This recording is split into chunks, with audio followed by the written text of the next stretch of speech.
Alors, aujourd'hui, je voulais replonger. Alors, j'ai ce livre, Explication des révélations de Maria Valtorta sur la fin des temps. C'est Françoise Brenaer qui a fait ce livre. C'est Rassemblement à son image qui a publié ce livre. Donc voilà. Je voulais replonger là-dedans au vu de ce qui se passe en ce moment.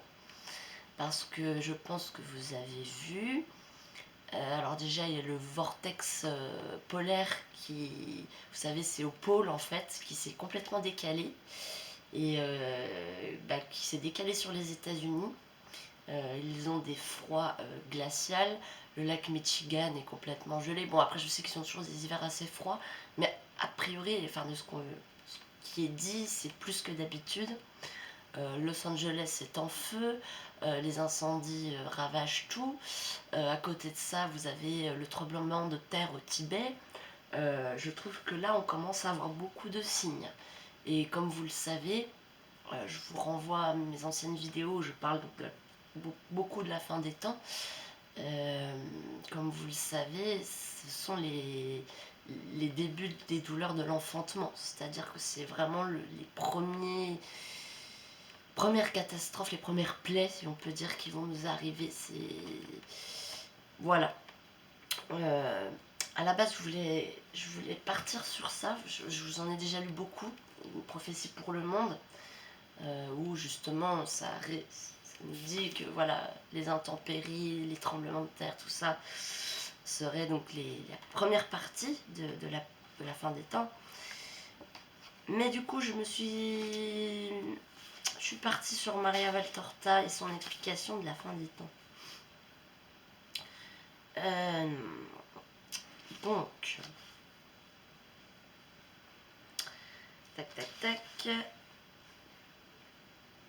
Alors, je voulais commencer par l'antéchrist. Donc, comme vous le savez, le Christ est engendré par l'amour avec la pureté, donc la Sainte Trinité. Mais l'antéchrist, qui est le singe de Dieu, fils de Satan, lui engendré par la haine avec la triple impureté. Et donc la triple impureté, donc ça fait référence à un passage de l'Apocalypse, avec le 6e ange qui répand sa coupe sur le grand fleuve Euphrate. Après, il est dit: je vis sortir 3 esprits impurs tels des grenouilles. Ce sont en effet des esprits de démons. Et ces 3 esprits impurs sont connus de tous les lecteurs de la Bible. C'est Asmodée, Belzéboul et Mammon. Asmodée, il ouvre la voie, c'est le démon de l'impureté et de la mort. On peut le voir dans Tobie 3 à 8, 17. Donc dans les rapports humains, il pervertit la sensualité, il obscurcit l'essence de l'âme, il fait obstacle à la relation à Dieu. Belzéboul ou Baal, dont on a pas mal aussi entendu ces derniers temps, hein, avec Balenciaga, les scandales pédophiles, introduit une attitude magique, un désir de pouvoir occulte qui pervertit à la fois les relations humaines par la sorcellerie et les relations avec les anges de Dieu. Et enfin Mammon qui pervertit les relations d'échange. L'argent qui devrait être un outil devient un dieu. Jésus dit: vous ne pouvez pas servir Dieu et Mammon, dans Luc 16, 13. Donc ce que souligne Maria Valtorta dans ses écrits, c'est que la triple impureté du monde prépare et engendre l'arrivée de l'Antéchrist. Alors là, on peut dire que c'est déjà bien le cas, quoi. Ces 3 démons règnent déjà plutôt bien dans le monde, hélas. Elle insiste sur l'invocation des esprits, donc faire tourner les tables, toutes ces choses-là, c'est très très dangereux. Et c'est vrai que ça revient beaucoup.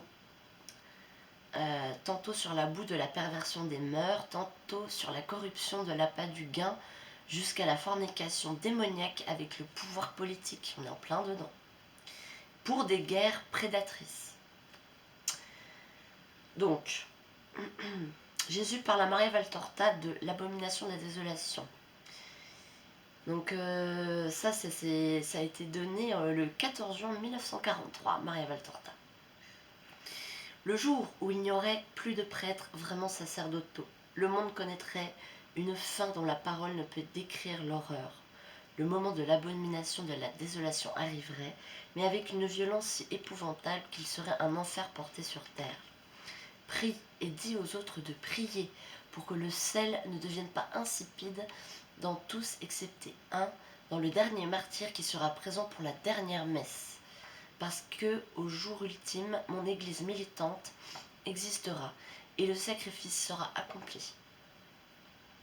Plus il y aura de vrais prêtres dans le monde, quand les temps seront accomplis, et moins le temps de l'Antéchrist, et les dernières convulsions de la race humaine seront longs et cruels. D'où l'importance de prier pour les prêtres et pour qu'ils deviennent de saints prêtres. C'est crucial. Car les justes dont je parle dans la prêche, dont je parle quand je prêche la fin du monde, ce sont les vrais prêtres, les vrais consacrés dans les couvents éparpillés sur la terre, les victimes, cette foule inconnue de martyrs que seul mon œil connaît alors que le monde ne les voit pas, et ceux qui agissent avec la vraie pureté de la foi. Ces derniers sont, même à leur insu, consacrés et victimes.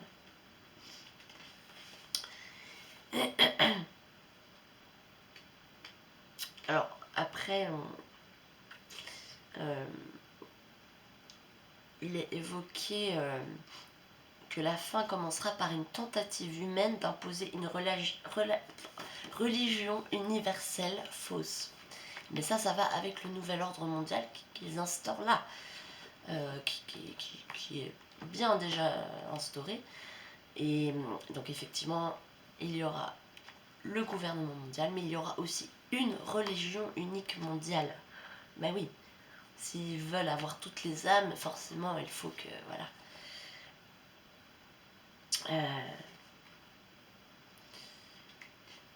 Donc voilà. Voilà. Donc viendra le temps où l'Église outragée, à un point jamais égalé, ne sera plus libre de célébrer le sacrifice perpétuel, et l'abomination de la désolation sera élevée sur le lieu saint et sur les lieux saints, comme cela a été annoncé par les prophètes et répété par moi qui ne me trompe pas. C'est Jésus qui parle. Voilà.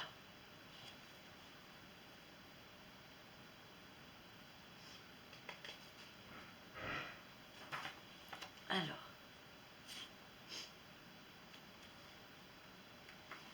Ah oui. Donc là, ça parle de les bêtes dans l'Apocalypse. Donc la première bête, vous savez, le lion avec des ailes d'aigle. Elle fut soulevée de la terre et dressée sur ses pieds comme un homme, et un cœur d'homme lui fut donné. L'humanisation du pouvoir est donc possible. Je m'étais demandé si cette phrase ne parlait pas de l'intelligence artificielle. C'est peut-être moi qui vais trop loin dans l'interprétation. Mais écoutez, la première bête qui est un lion avec des ailes d'aigle, alors je connais pas, il faudrait que je m'enseigne sur la symbolique, à qui l'on arrache ses ailes, puis elle fut soulevée de terre et dressée sur ses pieds comme un homme. Ah, c'est peut-être ça, ça me faisait penser un peu à un robot peut-être. Et au cœur d'homme, un cœur d'homme lui fut donné. L'humanisation du pouvoir est donc possible. Le pouvoir peut avoir un visage humain. Ce salut pourtant est relatif, l'histoire pour le reste continue et elle deviendra par la suite plus sombre encore. Voici une quatrième bête terrifiante, avec des dents de fer, nanana. Ouais. Donc, Maria Valtorta, donc Jésus nous dit par Maria Valtorta, laissons l'horreur dans l'ombre du mystère pour le moment. Soyez bons et c'est tout. Soyons bons. C'est tout ce que nous demande le Seigneur, et fidèles. Offrez votre bonté à l'avance, dans le but d'abréger la durée du règne monstrueux sur la race d'Adam. Donc voilà, il faut vraiment que nous offrons tout ce que nous sommes, Seigneur, pour abréger tout cela.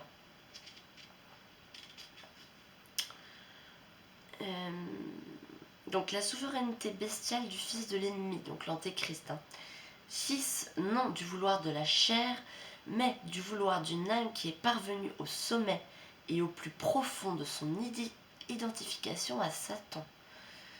Elle est si cruelle que chaque minute sera un jour, chaque jour sera une année, chaque année sera un siècle pour ceux qui vivront cette heure-là.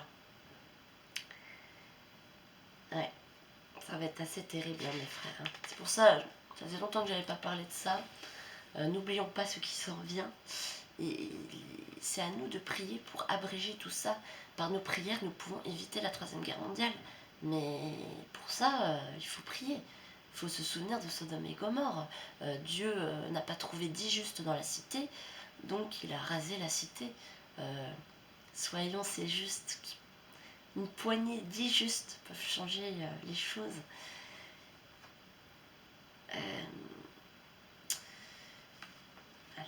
L'Antéchrist sera aidé par les manifestations de Satan, les 2 bêtes nommées dans l'Apocalypse. Cette période sera pire que la période actuelle, le mal s'accroît toujours plus.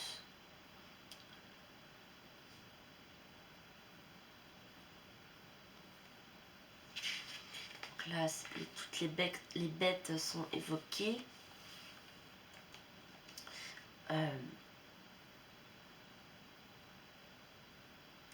Alors là, écoutez bien.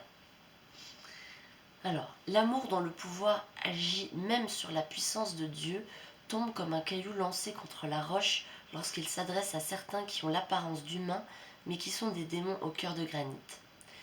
Frappe donc de ton autre verge, et que les fidèles sachent que tu n'es point complice des fautes des grands. On devient complice quand on n'ose pas tonner contre leur scélératesse. Jésus nous dit que nous sommes complices si, qui ne dit rien qu'on sent, comme on dit, si on n'ose pas tonner contre leur scélératesse. Ton maître n'aime pas les malédictions et les foudres, mais il y a des moments où il faut savoir les utiliser pour persuader, non pas les puissants dont l'esprit est possédé par Satan, mais les misérables de ce monde.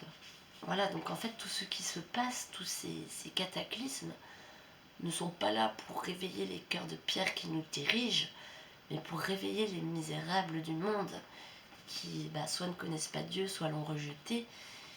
Et voilà, quand vous n'avez plus rien, forcément on se retourne vers Dieu. Donc les misérables, et c'est juste, ne partage pas et n'appuie pas les méthodes et les actes de violence de ceux qui ont dépassé toute mesure et se croient des dieux, alors qu'ils ne sont que des fauves immondes. La loi ordonne de ne pas voler, de ne pas forniquer, de ne pas tuer, de ne pas prendre ce qui appartient à autrui. Dis-le aux voleurs d'aujourd'hui, qui ne se contentent pas d'une bourse, mais volent des âmes à Dieu et des terres au peuple. Dis-le aux fornicateurs, aux grands fornicateurs d'aujourd'hui, dont la fornication n'est pas l'accouplement bestial avec une femelle, mais la fornication démoniaque avec le pouvoir politique. C'est vraiment abominable ce qu'il se passe dans les hautes sphères. Dis-le aux meurtriers d'aujourd'hui, lesquels s'arrogent le droit de tuer des peuples entiers après avoir tué d'autres peuples.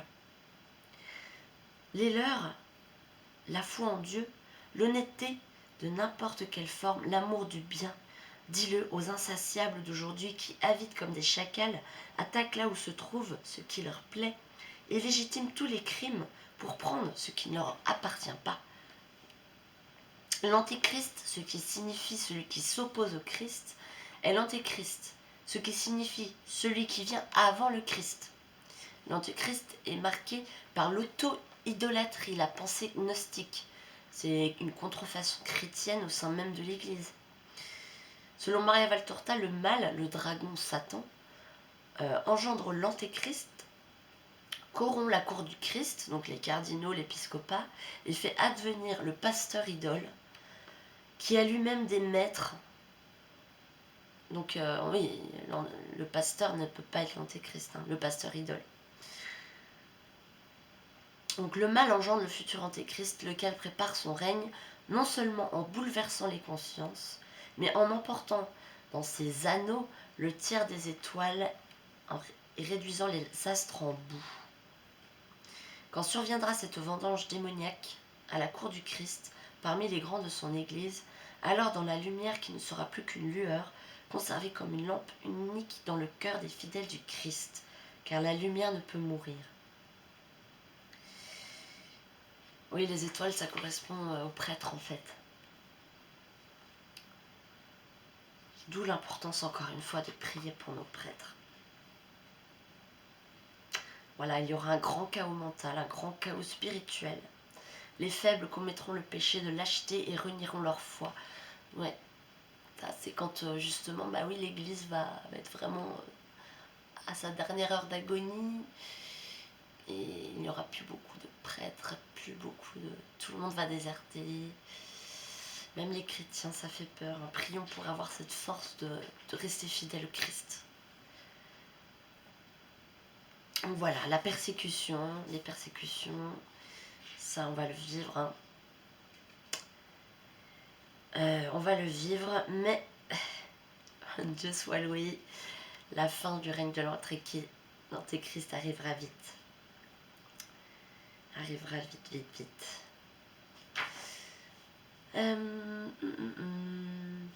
Donc, il faut commencer par le renoncement à l'idolâtrie. C'est essentiel.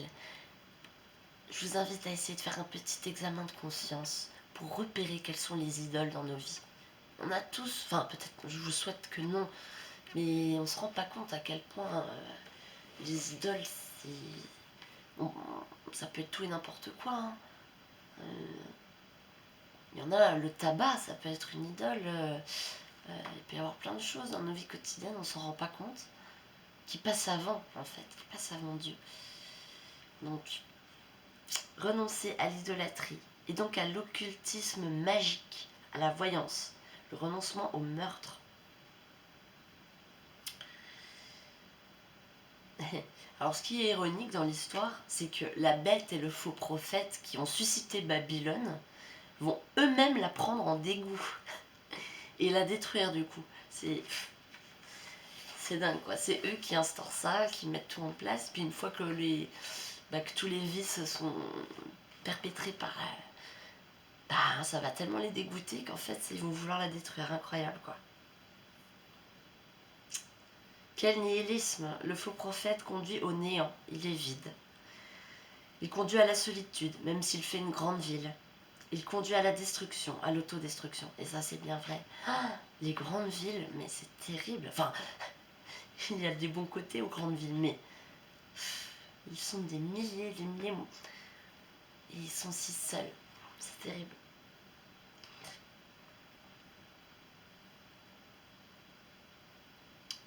Voilà. Alors, la terre, donc c'est Jésus à Maria Valtorta.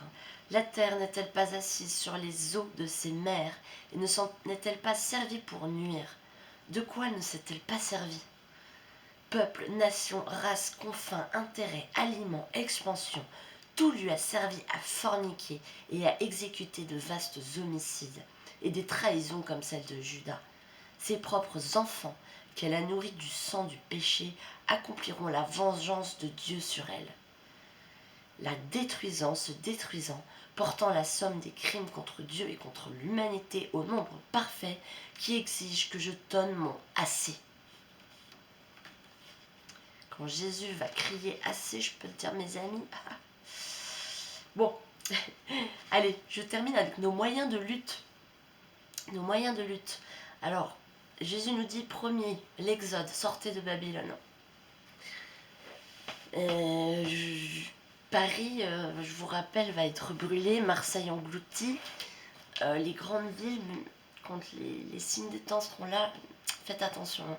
Ça va être des lieux assez dangereux. Donc sortez de Babylone. Mes enfants, commencez votre marche vers la lumière du Seigneur. N'avancez plus en chancelant dans les ténèbres profondes. Mes bien-aimés en tête de file, dominant toute la crainte humaine, puisque je suis avec vous, ô chéri de mon cœur. Les autres, entraînés par l'exemple de mes saints, commencez ce nouvel exode vers la terre nouvelle que je vous promets et qui sera votre propre terre, mais transformée par l'amour chrétien. Séparez-vous des idolâtres de Satan, du monde et de la chair. Séparez-vous-en sans mépris. Le mépris ne sert à rien, il démolit et ne sert à rien. Mais séparez-vous-en pour ne pas être contaminés par eux. Aimez-les d'un amour de rédempteur en mettant entre eux et vous votre foi dans le Christ comme un rempart. Vous n'êtes pas assez fort pour vivre parmi eux sans danger. Trop de siècles de déchéance spirituelle toujours plus forte vous ont affaibli. C'est bien vrai. Imitez les premiers chrétiens. Sachez vivre dans le monde, mais isolés du monde, en vertu de votre amour pour Dieu. Alors là, plus que jamais, mes amis, parce que là, vous savez, il y aura des pestes, des choléras, des épidémies. Ils vont nous rebalancer comme le corona, quoi. Ils vont nous rebalancer un truc, mais cette fois qui sera vraiment mortel. Et ça va arriver. Et rien que pour ça, éviter les foules. Bon, on ne sait pas quand ça va arriver, mais on entend qu'aux États-Unis, il y a de plus en plus de cas de maladies bizarres. Donc, faisons attention. Faisons attention. Sortir du monde, je pense que c'est bon au niveau spirituel, mais aussi au niveau physique, là, pour le coup. Donc ensuite, conseil, donc la pureté, la charité, la foi et l'espérance. Ne penses-tu pas que je t'ai dit que l'on conquiert les âmes avec la même arme que celle par laquelle elles se perdent? L'impureté par la pureté, l'orgueil par l'humilité, l'égoïsme par la charité, l'athéisme et la tiédeur par la foi, et le désespoir, et le désespoir, et le désespoir. Maria, par vos angoisses qui pourtant ne désespèrent pas, mais appellent Dieu. Regarde Dieu, cherche Dieu, espère en Dieu, même quand Satan, le monde et les hommes et les événements semblent conspirer contre l'espérance et se liguent pour dire « il n'y a pas de Dieu ». En cette heure satanique que vous vivez, une seule arme devrait être utilisée pour vaincre la guerre que Satan mène contre les créatures de Dieu. Et il suffirait d'invoquer mon nom avec une foi, une espérance et une charité intrépide, pressante et enflammée, pour voir s'enfuir les armées de Satan et se briser leurs instruments que je maudis. Donc voilà les conseils pour... Enfin, ce sont nos moyens de lutte à cette heure tardive. Voilà, je crois que je vais m'arrêter là.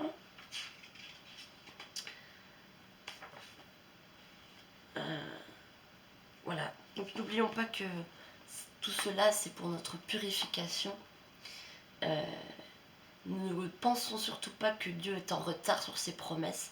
C'est juste qu'en fait, c'est pour sauver le plus d'âmes, en fait. Si tout n'arrive pas encore, c'est qu'il y a de plus en plus de personnes qui sont sauvées, qui se convertissent, même si on n'en parle pas.